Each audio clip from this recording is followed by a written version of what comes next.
for 3,150 pesos per year, hindi magagalaw ang savings mo sa oras ng aksidente. Benefits number 1.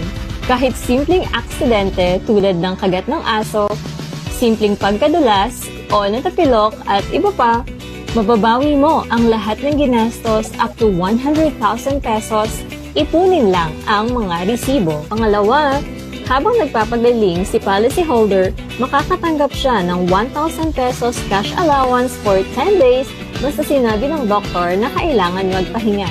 Pangatlo, kapag nabaldado o disable si policyholder dahil sa aksidente, makakatanggap siya ng up to 500,000 pesos.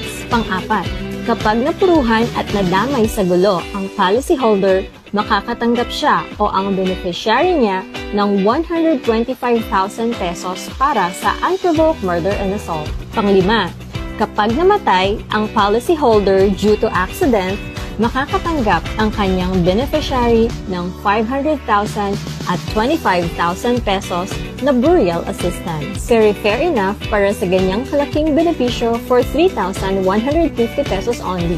No monthly hulog, renewable in a year. Message na!